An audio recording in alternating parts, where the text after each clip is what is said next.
I had to throw the shades back on for this one because I ain't seeing this. X-Men Dark Phoenix. I'm gonna tell you why it's trash. During a rescue mission, Jean Grey is hit by a cosmic force that makes her infinitely more power, but far more unstable. The X-Men must now unite to save her soul and battle aliens that want to utilize Grey's mysterious new abilities.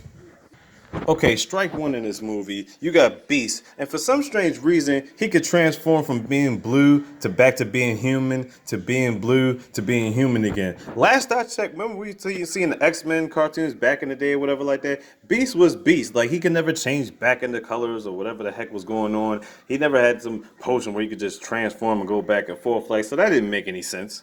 I'm not giving up on you, Jean. She was my friend. You're my family, Jean. Stop, no matter what. Stop. Strike number two.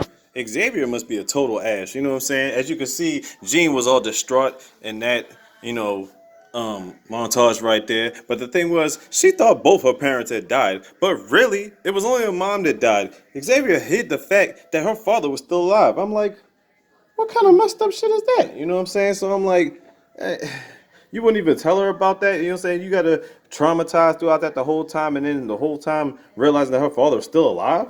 Like, really? Xavier, you're kind of a dick, yo.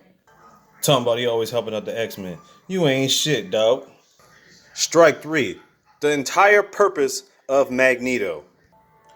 Yeah, you see him. You see him right there. Now, we know in the comics and all that stuff, Magneto wanted to make sure that all the aliens, all aliens, all the mutants had peace. You know what I'm saying? If it came at the cost of some humans being reckless, then so be it. But the thing was, he had them transported, even at that point, transported into space to like the moon where they can live in harmony or whatever. But in this movie, he's just like on some random island with the mutants and he's trying to coexist with like the police and stuff like that.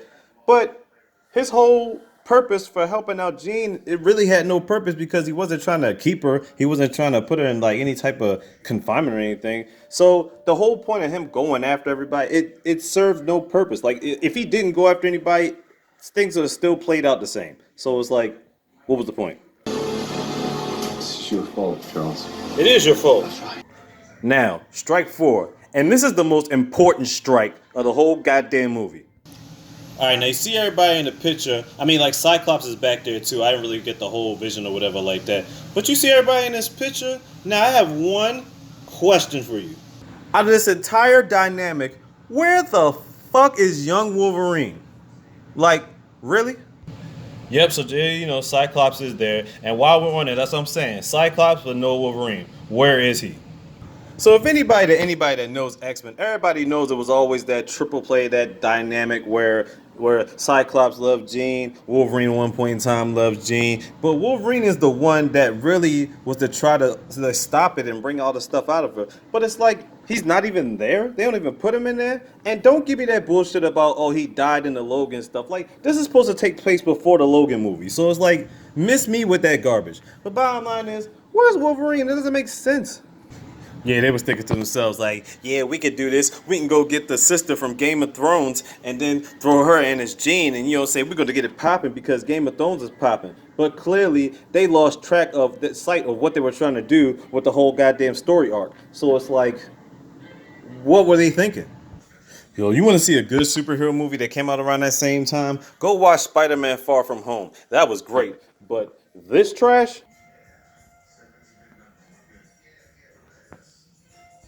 Delete that Dark Phoenix stuff from your playlist. Send it to landfill leftovers. Get that junkyard residue off your TV screen. Like, don't do it. Don't waste your time and your energy. It's not worth it.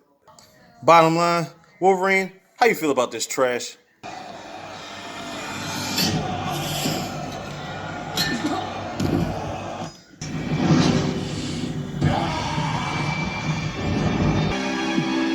Lousy year. My thoughts exactly.